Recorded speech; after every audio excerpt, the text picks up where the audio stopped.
Hey guys, it's Lisa and welcome back to my channel.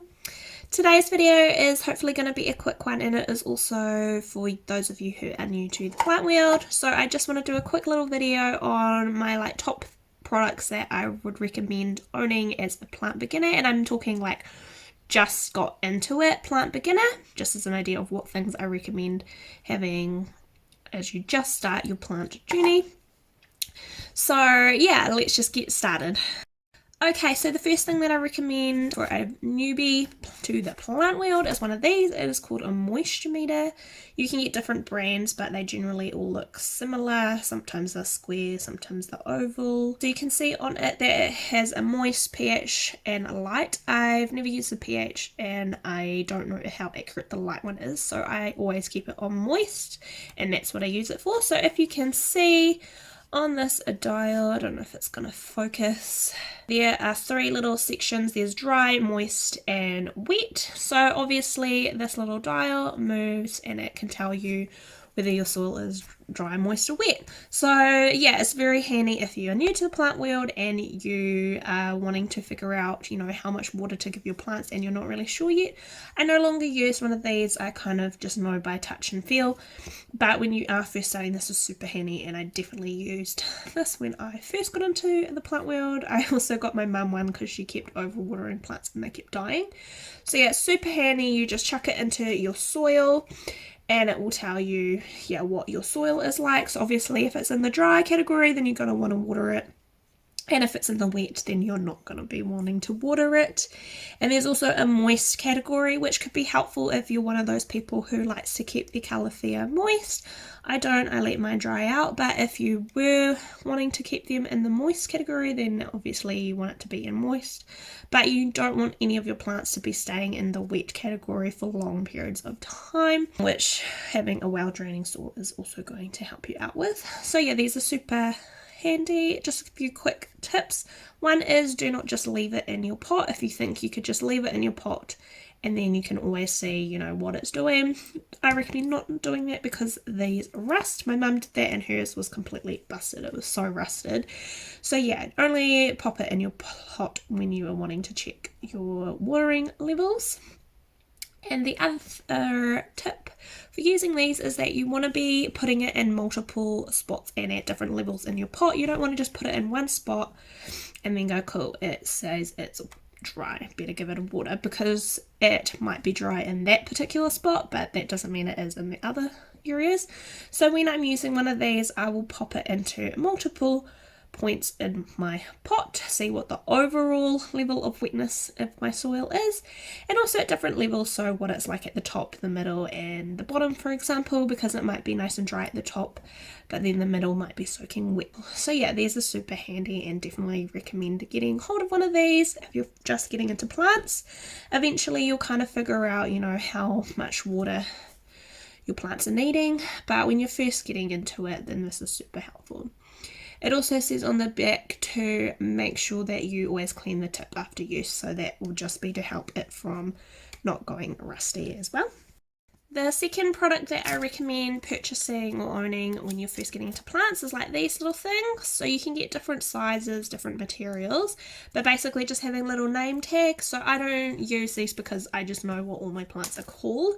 But when I was first getting into plants, it was so confusing trying to figure out the different species and subspecies and this and that. And I see so many posts on Facebook and stuff of people saying, someone told me what this was, but I can't remember. So yeah, I definitely recommend getting some of these, and then you can just write your name of your plant on it, and then that way you're not going to be forgetting, and eventually you'll figure it out and you'll learn what things are. But when you're first starting, then these can be super handy. The only reason that I have these is that for some of the Hoya species that I own, they look very similar, so I just use them in those ones just so I don't get them mixed up.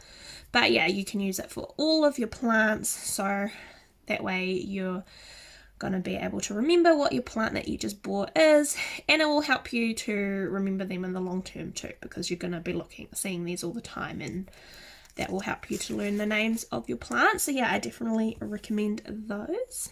Another product that I recommend owning are these, so clear pots. So there's a few people that sell clear pots, mostly online. I don't really see these in stores so much. You can get some clear ELO branded pots, which some stores do sell, but they're generally quite large pots. So yeah, there's a few people who sell these in different sizes as well. I think this is the smaller size you can get, and then you can get bigger ones. So I'll pop a link down below of a few people who sell these. So I never had these as a plant beginner, but I think they would have been so handy to own, because obviously you'll be able to see the soil and the roots as well. If it's really dry or if it's got lots of water in there. And you can also see root health and also how your roots are doing in these clear pots as well. So if you've got root rot, then you might be able to see it. And if you are propagating a plant, then they're handy for that as well, because then you can see if you've got roots or not. So if you're propagating an unrooted cutting. If you're really new to the plant world and you don't know what I'm talking about when I say propagation, I have a propagation series, and I think there's also a playlist as well on my channel that you can check out, and that's all the basics of propagation and what propagation is. But in short, propagation is basically just making a new plant from another plant through cuttings and other methods like that. So yeah, clear pots are super handy, and they're generally plastic, which is good as well, because then your plants aren't going to be drying up too fast. So yeah, totally recommend those. Another thing related to propagation, if you are new but you do know a little bit of propagation, then having some clear jars or pots or whatever is really super helpful for if you are wanting to propagate plants. So water is a really easy method of propagation. Again, if you don't know what I'm talking about, then check out that playlist. But an easy way to propagate plants is in water, and so yeah, getting clear jars like this is super handy. So these ones I actually purchased from Minor 10 for about $2 each. This is just an old herbs and spices jar, so yeah, you don't have to buy them. You can also just use what you use. Like I also sometimes use like those glass mayo jars, clean them out and use them for propagation. But yeah, it's really handy just to have them around. So I always have, I think I have about 10 or so just random glass jars that I keep in a drawer, and then I can just pull them out when I want to propagate something or whatnot. Behind me here on my plant shelf, I've got some things propagating in water, and these jars are quite cool too because they fit quite a lot. And these jars I also got from Minor 10, I believe, for a couple dollars. So yeah, definitely recommending having some glass jars around if you are wanting to propagate. Some other products that are super handy to have on hand are plastic pots. These are all dirty, so I just bought a couple here. I have so many plastic pots, but just as an example, so plastic pots are great for having your plants in. So as you can see behind me, you can tell that a lot of my plants are in terracotta. Most of, or I think all of these pots in terracotta I have sealed, so I also have a video on this if you would like to check that out. Some of these are also just plastic terracotta, so these two here for example are just plastic. I just like the terracotta look. The reason that I'm saying it's handy to have plastic pots is that if you are going for terracotta, just something to keep in mind is that if it's not sealed, then they absorb a lot of water. So if you have a plant that likes a lot of water or moisture, then it's going to be drying up really fast, and you're going to find that you're going to be needing to water your plants more often if you do have terracotta pots. Obviously I love terracotta, but yeah, I mainly just have plastic terracotta or I seal them, unless I have a plant that likes to be dry, like a succulent type for example.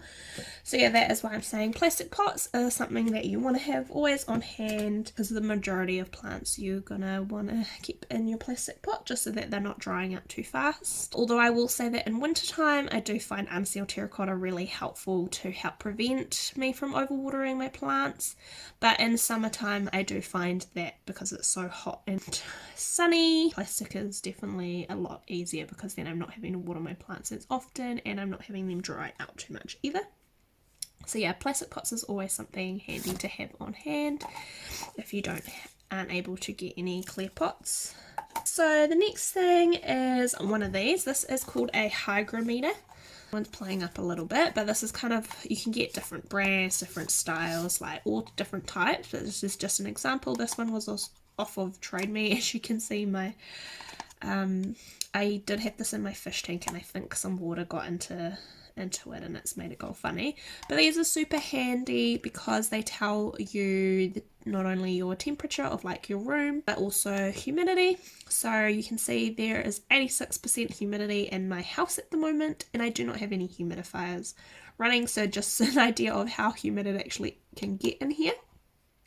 Well, it's just gone up to 87%. So yeah, firstly, good to know what your temperature is, especially in winter time. If it's dropping below, I'd say 16, 15 degrees, particularly at night time, then that's a sign that your plants are probably going to be getting quite cold. I mean, generally I don't really worry too much about temperature. I just kind of like to know. I haven't really had any plants die from being too cold, apart from my Monstera monkey mask. I think he definitely didn't like the cold, because now he's in a warmer spot, he's much happier. But for the most part, most of my plants are pretty all good. Although if it is too cold, it is going to slow down your propagation a lot. But the main reason that I have one of these is mostly for the humidity part of it. So I like to know what my humidity is at all times, because a lot of plants, just for the majority of plants, they just really like lots of humidity.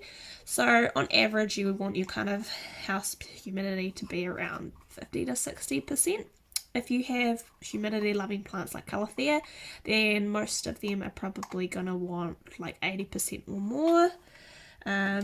So yeah, it's just handy to know what the humidity of things are. So for example, if my humidity is always really low in here, then I'm going to know that my Calathea, for example, probably aren't going to be that happy, which is why a lot of my Calathea live in my bathroom, because it's more humid in there from having showers and things like that. Because I have a shower and my partner has a shower every day, so that's boosting the humidity. So if I, for example, put this in my shower after I've just had a shower, when it's nice and steamy, it goes right up to 99%. So just an idea of like what humidity is. So yeah, I find those helpful just to know what your humidity and temperature is, and then if you need to alter anything. I don't have any humidifiers, but if you were wanting to and you saw that you had one of these and you saw, oh, actually my house humidity is really low all of the time, then you might start to think, cool, I want a humidifier. So I was thinking about that when I first started getting into plants, and when I learned more about like humidity and humidity needs for certain plants. So I bought one of these before I bought a humidifier, because humidifiers can be expensive and these are really cheap. This was like $5 or $10 or something like that. And then when I got it in my house, I realised that our humidity was actually really good, so I didn't need a humidifier. So for that reason, you might want to buy one of these just to see what your humidity is like. And you might find that you don't actually need a humidifier, so that might save you some money. So yeah, that's why I wanted to include that in this. Although if you're really, really new to plants, you're probably going to not really know too much about humidity. But as you learn, that might become helpful. Cool, and something really basic that is really good to have as a plant beginner is your basic potting mediums. So I recommend having some of this stuff. So it is called Cactus and Succulent Potting Mix. This is just the brand that I typically get because most of the places near me sell it. You can get different brands of that. So yeah, don't worry about the brand. If it says Succulent and Cactus Mix, that's all good, or just Succulent Mix or just Cactus Mix, whatever. So that is a really good potting mix to use just as a base layer for your plants. It's just like a regular potting mix, but it has a bit more bark and pumice in it, which again, if you want to refer to my propagation series, I have a whole video on propagation mediums as well as potting mixes and soils and things like that.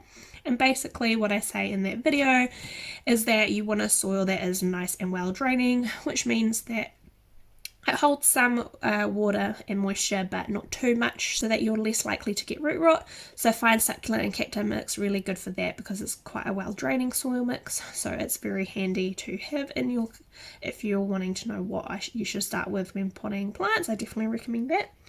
And the other thing that I recommend owning is some of this. It is pumice. Just looks like this. You can get fine or coarse. This is coarse. I also have fine. The reason that I find that really handy to have is I put pumice into my succulent mix to make it even more well draining, and you can also use pumice for propagation as well, but obviously if you're just new to the plant world, then you might not be worrying about that.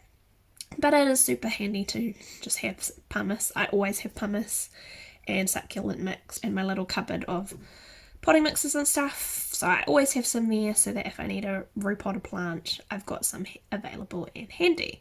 So yeah, those two things I definitely recommend. If you want more information, there are a few other products that are also really great, but I just wanted to keep this video super basic and simple. But if you do want to learn more, then yeah, like I said, check out that video. I'll pop a link up here on potting mixes and stuff like that, and there's way more information in that video. But yeah, just for the purposes of this video, that's where I'm going to leave it. So yeah, I think that is all on my main products. Obviously there's lots of other things that are really handy to have, like prop boxes and things like that, but I didn't want to get too complicated in this video. I want it to be like super basic. So yeah, those are the real basic things that you want to have in your collection if you're just starting. And then as you learn more about plants, then obviously there's going to be a few more products that you are going to want to be picking up, especially if you're getting into propagation. Then there's definitely more things that you want to have. But yeah, anyway, hopefully that video was helpful, gave you a little bit of an idea of what things you might want to purchase if you're just getting into plants. So yeah, if you enjoyed this video, please give it a like, that would be great, and I'd love it also if you could subscribe if you haven't already. And yeah, just in this level 4, stay safe, stay healthy, and make sure you look after everyone you love and check up on people as well. And yeah, I'll see you next time. Bye.